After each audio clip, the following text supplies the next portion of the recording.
Good morning. I want to start today with tomatoes. You know they're my favorites. So we're going to start with that. But before we start, I want to show you a little trick I learned. And I learned this from watching somebody on YouTube one day. So you just take a bar of soap and you scrape it like this. You see a little stuff coming. It's going to get all under your fingernails. And the reason for that, oh my gosh, it's so nice. Even though I wear gloves 90% of the time, your fingers get dirty. You go in and wash with this and your nails just are immediately clean. Anyway, today let's talk about two plants here in this bed. And I do that. I put half of one variety in one side of the bed, and over here is a different variety.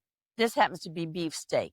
Now, beefsteaks, I hate to say this in front of them, they're not my favorites, but they're a great tomato, and everybody wants a beefsteak. I have one growing right here.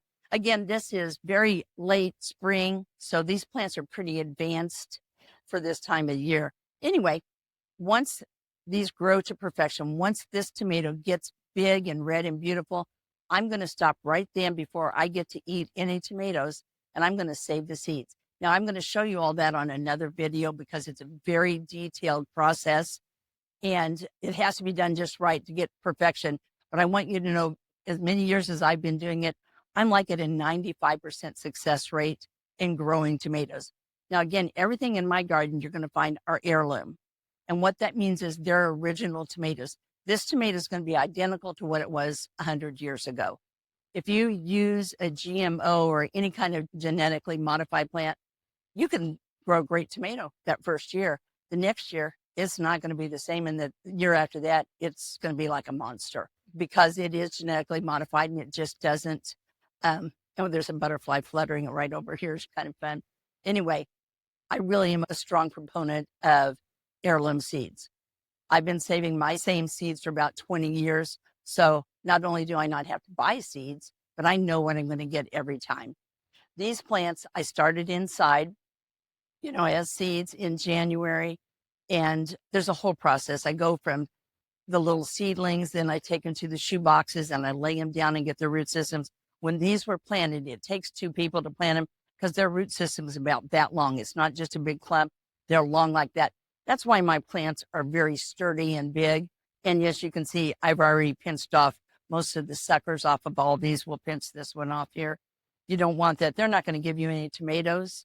And all they're doing is sucking up the energy off of the plant. I didn't bring scissors, but anyway, I'm just going to throw those things away. Now, let's go down to one of my favorite tomatoes. That's the Rutgers, and they're in this half of the bed.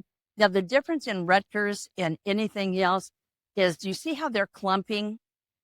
This one little thing right here has 4 tomatoes. This branch has 3 tomatoes. This one, these will turn out to be like medium-sized red tomatoes. They are super delicious and they're so productive. Look at this one. It's in the sun. Can you see all of those tomatoes? And this will do this whole season. Oh, another thing I want to show you while we're out here, you'll see that in these beds, there are no stakes.